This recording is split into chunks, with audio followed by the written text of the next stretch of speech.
आप इसी तरीके से पढ़ते रहोगे, इसी तरीके से चीज़ें करते रहोगे तो सीटेट पास नहीं होने वाला, ये चीज़ मैं आपको लिख कर दे सकती हूँ। Hello guys, welcome back to my YouTube channel EN learner. सही आप सब अच्छे होंगे। तो चलिए गाइस, आज की वीडियो को स्टार्ट करेंगे। तो आज का जो हमारा मेन टॉपिक रहेगा वो रहेगा आपका सीटेट दिसंबर 2024। सीटेट दिसंबर 2024 को किस प्रकार से आप क्लियर कर सकते हो, क्या ऐसी चीज़ें आपको ध्यान में रखनी है जिससे कि आपका सीटेट पहली बार में या जिन्होंने पहले सीटेट दे चुके हैं नहीं क्लियर हो रहा, लेकिन इस बार आपका सीटेट क्लियर हो जाए, किन बात पर फोकस करना है। क्योंकि आने वाले टाइम में आपका सीटेट का एग्जाम NTA कराएगा, और अगर आपका NTA ने सीटेट का एग्जाम ले लिया तो आपका सीटेट का एग्जाम क्लियर करना जो है आपका एक सपना बन सकता है। क्योंकि NTA का अपना अलग ही लेवल है, और बहुत सारी चीज़ें जो है बहुत ज़्यादा आपकी कंफ्यूजिंग हो सकती है, बहुत ही ज़्यादा आप कह सकते हो ऐसी हो जाएगी कि आपसे सीटेट क्लियर नहीं होगा। Syllabus change, negative marking, offline online बहुत सारी चीज़ें जो है एड आउट हो सकती है। ठीक है, तो चलिए बात करेंगे दिसंबर 2024। क्या दिसंबर 2024 में भी आपका जुलाई वाला पैटर्न चलेगा? बिल्कुल सही, आपका कोई सिलेबस चेंज नहीं हो रहा, क्योंकि CBSE ने अभी तक कोई भी चीज़ें नहीं बताई। और जब हम आपका कोई सिलेबस चेंज करते हैं कोई भी, तो उससे पहले आपको 3 से 4 महीना पहले इन्फॉर्म किया जाता है किस प्रकार से आपका सिलेबस चेंज हुआ। लेकिन सीटेट दिसंबर में नहीं आपका होने वाला है, यही आपके चांसेस हैं। अगर बात करें दिसंबर 2024, ठीक है, और आपका जून 2024 या कह सकते हो जुलाई 2024 में जो सीटेट पास हुआ, इसमें कम बच्चों ने पास क्यों किया? क्या ऐसी रीज़न है, क्या ऐसे कारण है जिससे बहुत से बच्चे ऐसे 3 बार पेपर दे लिया, नहीं हो रहा क्लियर, मेहनत बहुत करते बहुत पढ़ते लेकिन सीटेट क्लियर नहीं होता। तो एक बात याद रखना, जो आपके सीटेट के एग्ज़ाम पहले होते थे, अब से 2-3 साल पहले या इससे पहले जो एग्ज़ाम होते थे, वो बिल्कुल आपका ऐसा था कि 10-15 दिन भी पढ़ोगे तो आपका आराम से निकल जाता था। लेकिन अब जो आपका सीटेट क्लियर सिर्फ उन्हीं बच्चों को होता है जो क्वेश्चन सोल्व करना जानता है, ना कि इतना कि कितना पढ़ा कितना नहीं। बहुत से बच्चे ऐसे हैं जिन्होंने 2-2 घंटे भी नहीं पढ़ा और फिर भी सीटेट क्लियर कर लिया। बहुत से ऐसे आपको मिल जाएंगे जो ये कहेंगे 15 दिन में मेरा सीटेट क्लियर हो गया। तो उसका क्लियर इस वजह से नहीं हुआ उसने किसी टीचर को फॉलो किया, ये किसी अलग तरीके से। उनका सीटेट इसलिए क्लियर हुआ क्योंकि उन्होंने BEd BTC अपने टीचिंग डिप्लोमा में काफ़ी समय तक पढ़ा था। तो यही गलती आप कर देते हो कि उसका 15 दिन में हो गया, लेकिन उसके पीछे उसकी जो प्रीवियस नॉलेज है वो कितने मायने रखती है, वो चीज़ें आप याद नहीं रखते। उस बंदे ने पता नहीं किस प्रकार से क्वेश्चन सोल्व करता है, वो किस प्रकार से चीज़ें टैकल करता है, जो कि आप नहीं कर पाते। तो आपको इन चीज़ों के बीच में डिफरेंस समझना होगा, तो ही आपका सीटेट पास होगा। अगर हम बात करें दिसंबर 2024 में जो आपका सिलेबस रहेगा वही 150 नंबर का पेपर रहेगा। अगर बात करें आपका CDP, ठीक है, CDP पहले क्या होता था, आपने प्याज रट लिया, कोलबर्ग स्टेज वगैरह ये रट लिया, आपका काम हो जाएगा। लेकिन अगर आप इस साल का पेपर देखोगे, मैंने आपको पूरी आंसर की प्रोवाइड की है, तो उसमें क्या है, उसमें कोई क्वेश्चन ऐसा है ही नहीं जो आपके रटने से हो जाएगा, जो आपने याद किया नहीं। कोलबर्ग की अगर पूछा भी है तो इस प्रकार से ऑप्शन में पूछा है कि आपको चारों ही ठीक लगेंगे, मतलब रटने वाला नहीं है, सिर्फ इस बात पर है कि आप क्वेश्चन कैसे सोल्व करोगे। तो बस अगर आपने ये चीज़ पकड़ ली तो सीटेट पास है, बिना इसके सीटेट पास नहीं है।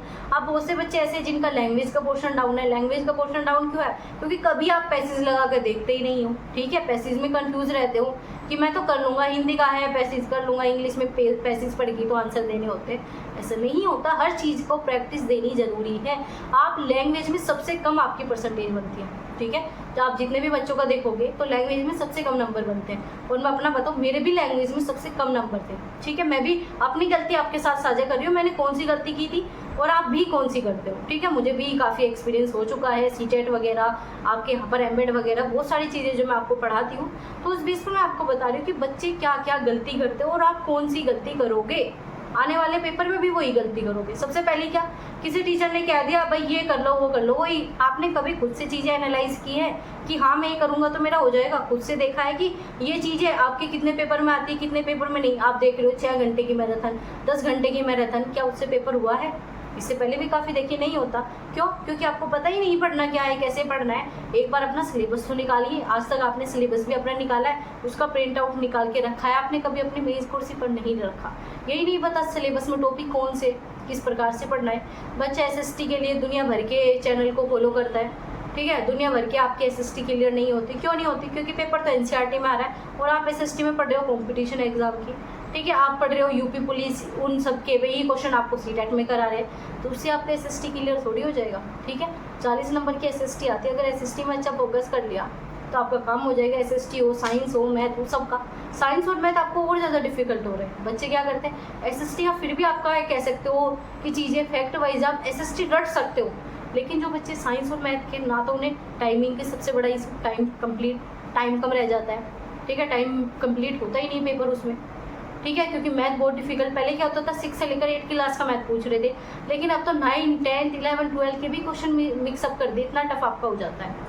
तो बहुत सारी ऐसी चीज़ें जो आप गलती करते हो। देखो अब आपको क्या करना है, बिल्कुल नए सिरे से आपको शुरुआत करनी है। दिसंबर 2024 में सीटेट आपका होना चाहिए, इस चीज़ को फोकस करना, ठीक है। क्योंकि ऐसा नहीं है कि सीटेट में सिर्फ 1% बच्चा पास करेगा, नहीं, सीटेट आप खुद की मेहनत से पास कर सकते हो और कितने ही बच्चे पास कर सकते हैं। सबसे बड़ी बात ये है, अगर एनटीए पास कराएगा ना तो एनटीए तो ये भी क्राइटेरिया रख देगा कि 6% बच्चे ही सीटेट पास करेंगे, ठीक है, हाईएस्ट ले देगा, इस प्रकार से भी काफ़ी चेंज कर सकता है। तो आपके पास मौका है इसी बार में सीटेट क्लियर करना। तो चलिए बात करेंगे किस प्रकार से क्लियर करना है। सबसे पहले बात करेंगे सीडीपी, ठीक है। सीडीपी का पूरा सिलेबस डाउनलोड कीजिए और समझिए किस प्रकार से क्या टॉपिक आता है। और सिलेबस करने से पहले, ठीक है, सिलेबस देख लिया, ना कि करना, सिलेबस देखा, हाँ भाई मेरे पास ये सिलेबस है, इसमें ये टॉपिक आता है। फिर इसके बाद क्या करोगे, सीधा अपना जो पेपर आपका जुलाई का पेपर हुआ है उसे उठाओगे, ठीक है। पेपर आपने दिया आपके पास होगा, अगर किसी बच्चे के पास नहीं है तो मैं आपको टेलीग्राम चैनल पर शेयर कर दूंगी, पूरी पीडीएफ निकलवा लेना।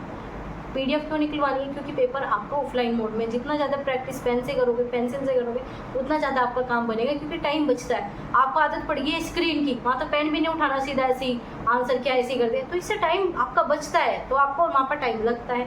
OMR भरने में आपकी 30 मिनट कम से लग जाते हैं, ठीक है, क्योंकि बहुत सी आपको सावधानी भी बरतनी होती है, ध्यान भी रखना होता है, कोई क्वेश्चन गलत ना हो जाए, ठीक है। तो इसके बाद क्या करोगे, अपना PYQ देखा, आपको समझ में आ गया इस टॉपिक से क्वेश्चन पूछा तो गया, लेकिन किस तरीके से पूछा, ठीक है। आंसर की मैंने आपको बता रखी है, मैंने बहुत ही कम क्लास ली है, लेकिन जो क्लास ली है उससे बच्चे का सीटेट आराम से चीज़ें समझ में आएगा, उसे समझ में आएगा क्या करना है। बहुत ही कम क्लास है, लेकिन बहुत ही बेहतरीन क्लास है, ठीक है। इसी प्रकार से आपकी चीज़ें कराई जाएगी। ऐसे नहीं कि कोर्स बेच रहे हो, उनकी क्लास ले लो, ये ले लो, जरूरी नहीं है जो कोर्स बेच रहे हैं उन सभी का सिलेक्शन हो। आपको भी पता है इतनी बड़ी तादाद में कोर्स बिकते हैं, क्या सबका सिलेक्शन होता है, नहीं होता। बहुत से बच्चे ऐसे होंगे जिन्होंने 3 बार कोर्स खरीद रखा है, एक बार भी सीटेट नहीं हुआ। आपके पास नहीं कोई आसपास ऐसे कोई एग्जांपल, तो मैं बताती हूँ, मेरी एक फ्रेंड है जिन्होंने मेरे साथ अपनी बीएड कंप्लीट की थी, आज तक सीटेट क्लियर नहीं हुआ, 4 से 5 बार दे चुकी है। क्यों नहीं होता, बस उस टीचर ने कह दिया वहाँ पे रट रही है, वो कर लिया वहाँ पे रट रही है। तो ये चीज़ें से बचना होगा, बच्चे नहीं रहे।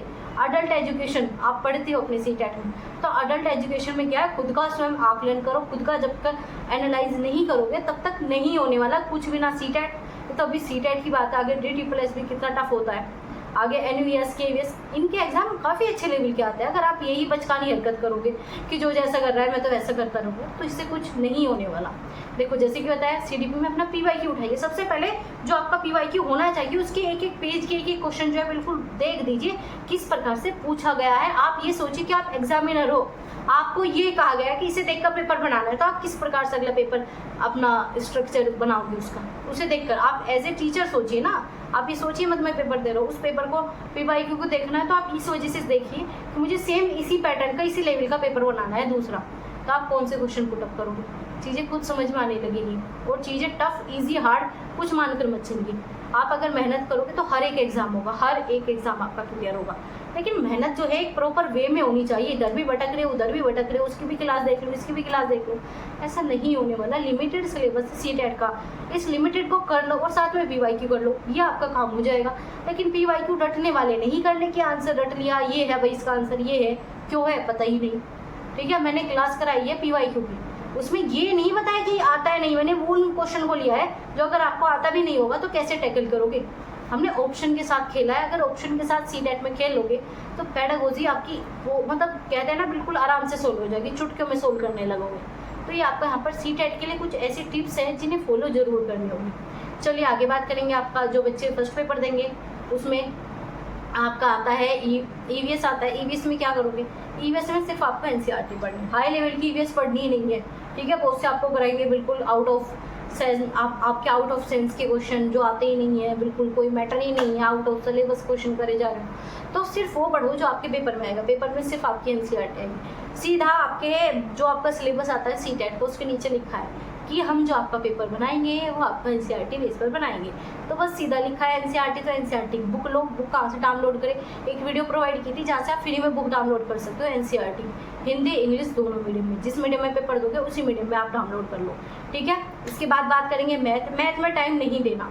बहुत से बच्चे क्या करेंगे, मैथ पढ़े जा रहे हैं भाई बहुत ही हाई लेवल वाला, हाई लेवल का सीटेट में मैथ आता ही नहीं है। 1 से 5वीं तक मैथ देखोगे बिल्कुल कहोगे कि ज़्यादा से ज़्यादा 8वीं क्लास तक मान लो, ठीक है, 8 क्लास तक आपका मैथ, बस इससे ज़्यादा हाई लेवल का नहीं पूछता। तो उसमें क्या करोगे, प्रैक्टिस करो। जितने भी पीवाई के उनके सिर्फ आप क्वेश्चन कर लो, मैथ के सोल्व करना सीख लो, काम हो जाएगा। रही पैडागोजी ये देखो, हाँ इस टॉपिक से आया तो वो टॉपिक क्लियर कीजिए।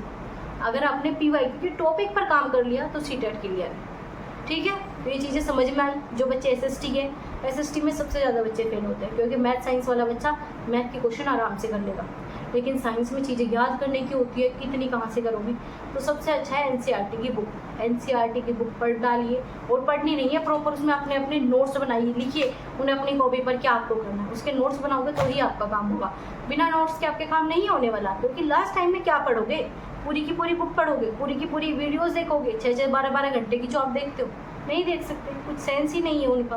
उन्हें देख के क्या होगा, कुछ भी नहीं। सिर्फ आप एक वीडियो कंप्लीट कर रहे हो, आप पढ़ाई नहीं कर रहे। आज के टाइम पे सच्चाई यही है, लगभग 60% बच्चा क्या करता है, सिर्फ वीडियो कंप्लीट करता है यूट्यूब की। पढ़ता कितने परसेंट है, सिर्फ 40%। वीडियो कंप्लीट करना और पढ़ाई करना दोनों में डिफरेंस है। बहुत बच्चा क्या करेगा, भाई हमने तो ये वीडियो कंप्लीट कर ली, ये पीवाईक्यू कर लिया, बस हमारा काम खत्म। अगर ऐसे काम खत्म होने लगा तो सब बच्चे पास ना हो जाए। लोगों की वीडियो पे 1-1 लाख भी व्यूज आते हैं, क्यों आते हैं, इतने बच्चों ने देखे हुए, तो उन बच्चों में सबका तो सिलेक्शन नहीं होता, कुछ ही बच्चों का होता है। अगर सबका होने लगा तो बस हो गया। तो वो क्या करते हैं, जिस बच्चों का सिलेक्शन होता है उसने वीडियो देखी, मैंने आपको ये वीडियो आप देख रहे हो, तो इसमें क्या करोगे, जो मैंने पॉइंट बताए उन्हें कॉपी पे ऐड डाउन करोगे, उन पर काम करना है आपको। ऐसा नहीं वीडियो देख लिया, भाई सुन लिया, चलो आगे बढ़ो, बस ऐसा नहीं है। जो चीज़ें बताई जा रही है उस पर काम करो, बिना काम करे आपका सीटेट पास नहीं होगा। आपका एसएसटी में ऐसे ही करना है, नोट्स बनाने अपने, ठीक है। ऐसे आपको इंग्लिश में हर एक चीज़ में आपको खुद से काम करना होगा, ठीक है। जल्दी ही आपका यहाँ पर सीटेट का कोर्स लाने का ट्राई किया जा रहा है। सबसे बड़ी बात, सीटेट का बच्चे वो ही हमारे चैनल के साथ जुड़ना जिन्हें अपना रियल में चाहिए कि सीटेट पास हो। यहाँ पर ऐसे नहीं कि छोटी छोटी खबरों को उछाल कर आपके पास लाया जाता है कि ये हो गया वो हो गया, नहीं। बिल्कुल जो चीज़ें आपको अगर करनी है सीटेट, तो रियल चीज़ें आप आपको कराएंगे जो आपके एग्जाम में ऐसी कैसी देखने को मिलेगी। उससे बाहर आपका पेपर बनता ही नहीं है। मैं आपको यही बता रही हूँ, सीटेट का पेपर आउट ऑफ सिलेबस होता ही नहीं है। कोई बच्चे ये कहते हैं ये चीज़ आउट ऑफ सिलेबस है, नहीं है। आपने कभी सिलेबस ध्यान से पढ़ा ही नहीं है। 1-2 क्वेश्चन आप कह सकते हो कि चलो हो सकता है, लेकिन आपका 99% 98% आपका सिलेबस से आता है। तो सिलेबस जब खुद से ध्यान से पढ़ा ही नहीं है तो सारी चीज़ें आउट ऑफ सिलेबस लगेगी आपको, ठीक है। तो आपको कुछ चीज़ें समझ में आई होगी, अगर नहीं आई कमेंट बॉक्स में बता देना। आपकी हर एक क्वेरीज, हर एक डाउट जो है सोल्व किया जाएगा। तो चलिए गाइस, मिलेंगे आपसे अगली वीडियो के साथ ऐसी इंफॉर्मेटिव इन्फॉर्मेशन के साथ। तब तक अपना ध्यान रखिए। कोई नया जुड़ा हो चैनल के साथ तो प्लीज़ सब्सक्राइब कर लीजिए, और वही बच्चा करना जिन्हें रियल में रियल इन्फॉर्मेशन चाहिए और साथ ही साथ सीटेट पास करना चाहते हो। तो चलिए मिलते हैं आपसे अगली क्लास में।